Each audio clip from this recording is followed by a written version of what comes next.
Para as nossas aulas de mecânica clássica, essas serão as nossas referências. Bem, retomando a ideia inicial, nós estamos aqui dentro da mecânica clássica, estudando o segmento chamado cinemática. Relembrando, então, a cinemática, ela possui quatro grandezas fundamentais: tempo, posição, velocidade e aceleração.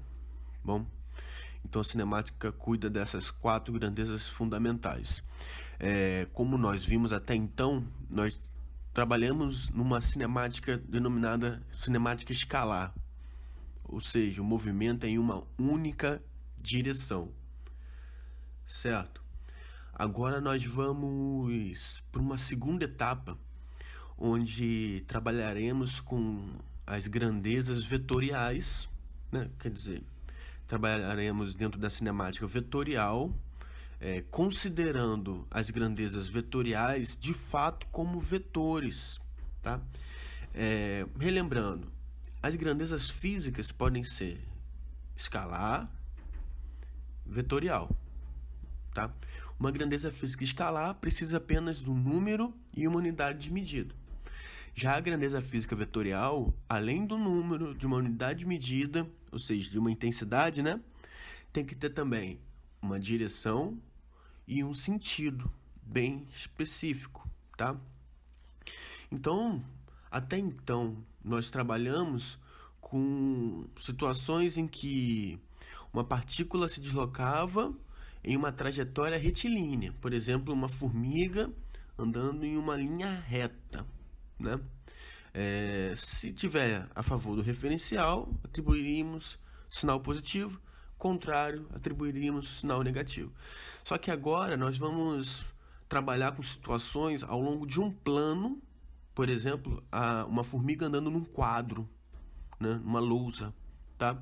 Ou então no espaço, como por exemplo uma abelha voando dentro de uma sala de aula. Então são situações mais complexas, certo? Para isso, nós teríamos que conhecer melhor o que trata essa nova ferramenta matemática. O que é um vetor, né? Então nós vamos agora entender melhor do que se trata, ok? Antes de iniciar, antes de tratarmos vetores, vamos deixar alguma coisa clara aqui. Nós podemos abordar de duas formas o estudo de vetores. Podemos abordar dentro da geometria plana, mas podemos também abordar dentro da geometria analítica. Depende do problema a ser analisado. Não existe um melhor ou um pior. O que existe é uma situação em que a geometria plana é mais conveniente e outra situação em que a geometria analítica é mais conveniente, tá? A forma mais simples que nós iniciaremos aqui é trabalhar vetores em cima da geometria plana, tá? Para poder pegar o conceito geral e depois a gente estende para a geometria analítica. Tá bom? Dentro da geometria analítica, nós teremos que trabalhar com coordenadas. Então, podemos trabalhar com coordenadas cartesianas, né? Já é conhecido de longa data. Movimento retilíneo, por exemplo, coordenadas cartesianas. O movimento curvilíneo pode ser também trabalhado dentro das coordenadas cartesianas. Ou ainda, coordenadas normal e tangencial, né? Coordenadas polares, coordenadas cilíndricas, coordenadas esféricas.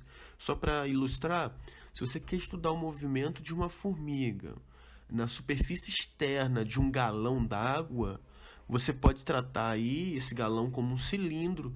Então, coordenadas cilíndricas seria melhor, tá? Se você quer estudar o movimento de uma formiga andando em cima de uma bola de futebol, a coordenadas esféricas seria mais interessante, tá? Mas depois trabalharemos em cima desses pontos. Aqui nós vamos trabalhar em cima da geometria plana. Então, vetores em geometria plana. Olha aí, pessoal. essa é a configuração de um vetor, tá? O vetor ele possui um eixo de referência, tá? Um eixo fixo de referência, aqui em vermelho, tá bom? Possui também uma linha de ação, aqui em azul, né? A linha de ação é a direção onde esse vetor atua.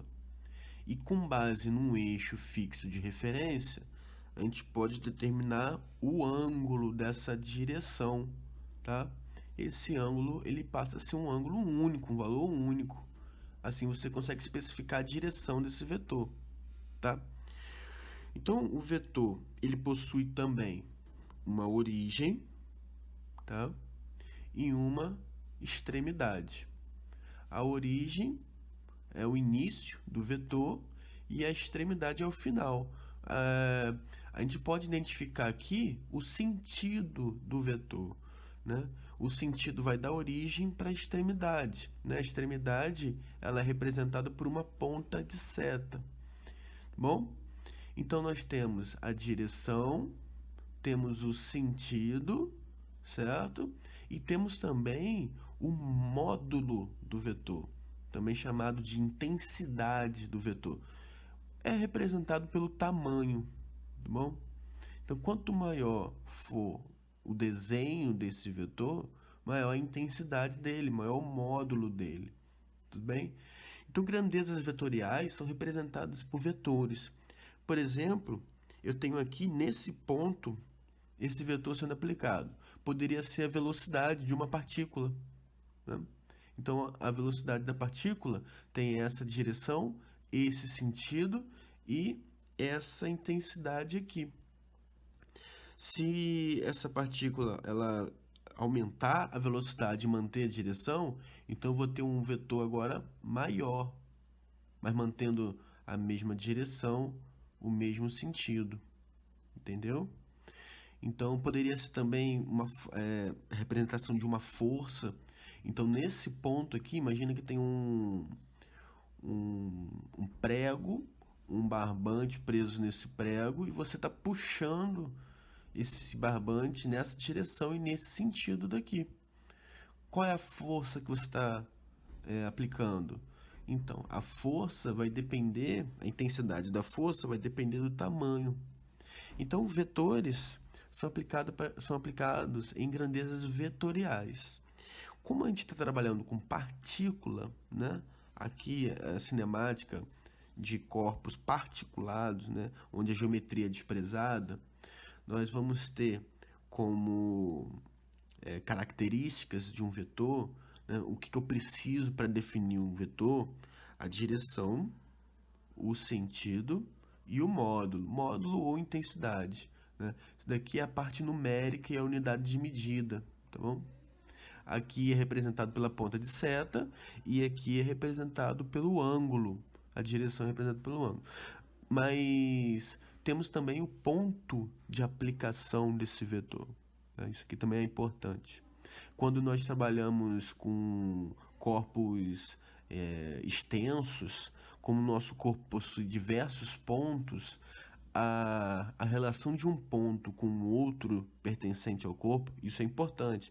Então, o ponto de aplicação desse vetor, ele passa a ser considerado, tá? Mas aqui, como é uma partícula, essas três características são suficientes. Se eu tiver dois ou mais vetores aplicados em um mesmo ponto, eu posso somar esses vetores, e essa soma, ela não é uma soma como a que nós trabalhamos desde o ensino fundamental, não. É uma soma vetorial. A soma de vetores tem como princípio a lei, ou também alguns livros chamam de regra, do paralelogramo, né? E sua extensão também, uma variação, que é a regra do polígono. Nós vamos ver como que isso funciona. Mas o importante é que dois ou mais vetores aplicados em um mesmo ponto podem ser somados e assim a gente obtém um vetor resultante, né? Esse vetor resultante, ele forma um novo sistema, né? E esses dois sistemas, eles são sistemas equivalentes, né? O que eu estou dizendo? A ação de dois ou mais vetores em um ponto é equivalente à ação de um único vetor resultante nesse mesmo ponto. Nós vamos entender melhor por meio de exemplos. Soma de vetores por meio de medição direta. Trago aqui um exemplo dentro da cinemática vetorial, tá? Dois vetores, VA, VB, a escala é essa. Então, no nosso papel, a cada 10 milímetros, eu estou representando 1 metro por segundo. Esse é o meu vetor VA, faz um ângulo de 50 graus com a direção de referência, a direção horizontal, tá? Já esse vetor aqui, ele faz um ângulo zero com a nossa direção de referência. Qual é o módulo de VA? Então, o vetor eu represento sempre com a setinha em cima, né? Lembra?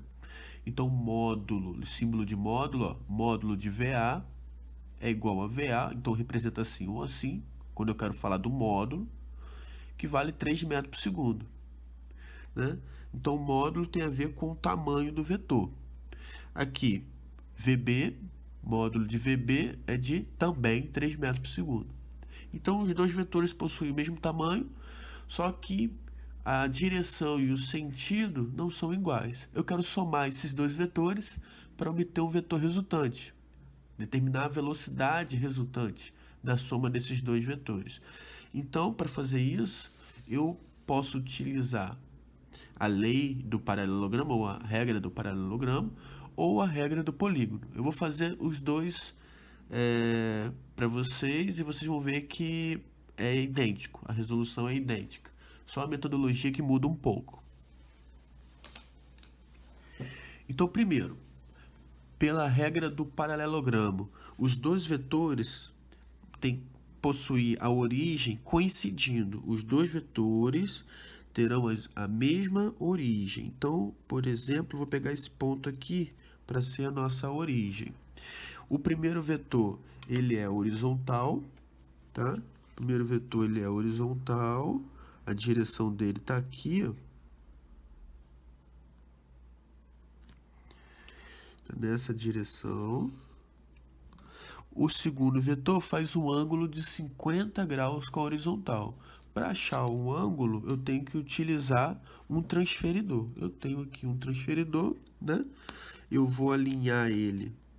Eu vou alinhar ele aqui, ó, exatamente com a vertical que passa pelo meu ponto de interesse. E essa face aqui do meu transferidor coincide com a direção horizontal, formando um ângulo zero, ó, certo?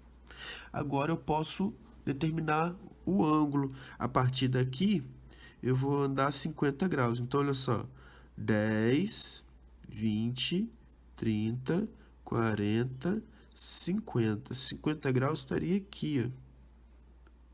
Esse ponto daqui, tá bom? Então, eu vou partir desse ponto, vou traçar uma reta até esse ponto daqui. Marquei esses dois pontos, né, para ter como referência. E agora eu traço a minha reta, passando por aqui.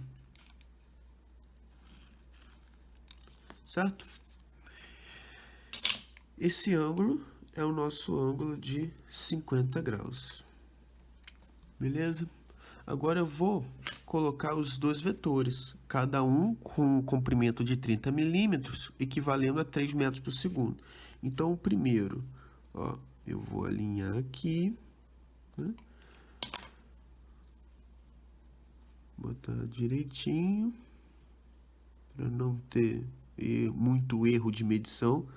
Lembrando que toda medida gera um erro, chamado erro de medida. Então, temos que tentar ser o mais preciso possível para minimizar esses erros de medida. Então tá aqui, ó, VB horizontal e VA formando um ângulo de 50 graus. O VA também tem um comprimento de 30 milímetros, equivalendo a 3 metros por segundo. 10, 20, 30 milímetros. Aqui, ó. 30 milímetros. Cuidado com essa ponta de seta. Tem que estar exatamente no final. Então, VA e VB. O método do paralelogramo, como o próprio nome diz, eu vou traçar retas paralelas e criar um paralelogramo. Então, ó, aqui, na horizontal, passando pela extremidade de VA, eu vou traçar uma reta. Exatamente aqui.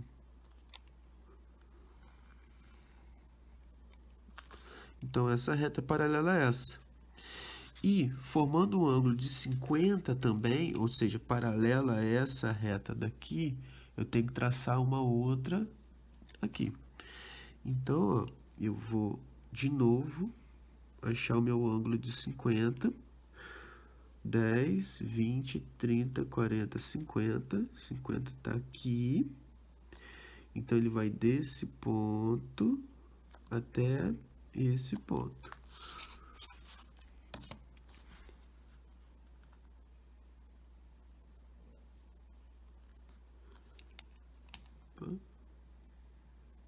Tentar ser bem preciso para minimizar o efeito do erro de medida. Então, tá aí, ó. Essa reta paralela a essa, a reta onde nós temos o vetor VA. E o vetor resultante? O vetor resultante, ele vai ter origem na origem dos vetores e extremidade no vértice oposto. Então, o nosso vetor resultante, ele terá... Ele vai sair daqui e vai chegar nesse ponto daqui. Então, o nosso vetor resultante será exatamente esse cara daqui, ó. Esse cara daqui. Vamos ver o comprimento dele? Ó, 10, 20, 30, 40, 50 e 54, 55 milímetros.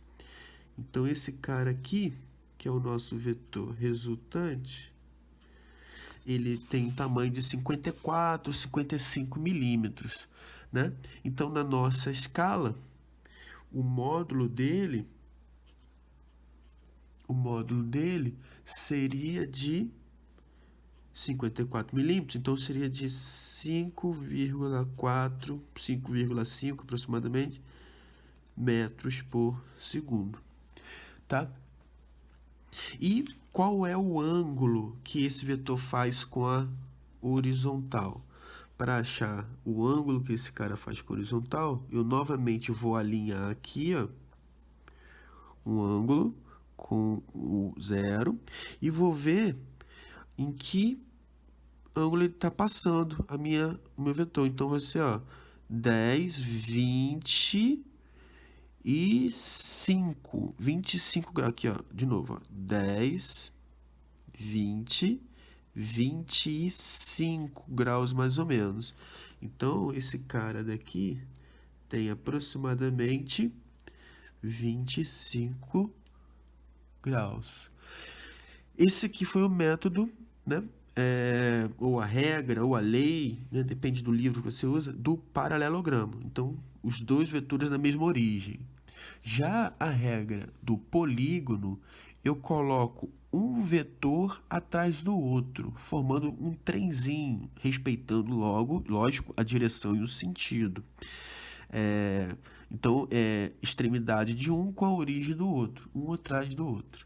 Então, veja só, Tanto faz começar por VA ou por VB, não tem diferença. Aqui vamos começar por VA. Ó, então, a nossa direção aqui horizontal, tá? Vamos traçar nossa horizontal, que é a referência, né? Nossa referência, tá aqui, horizontal.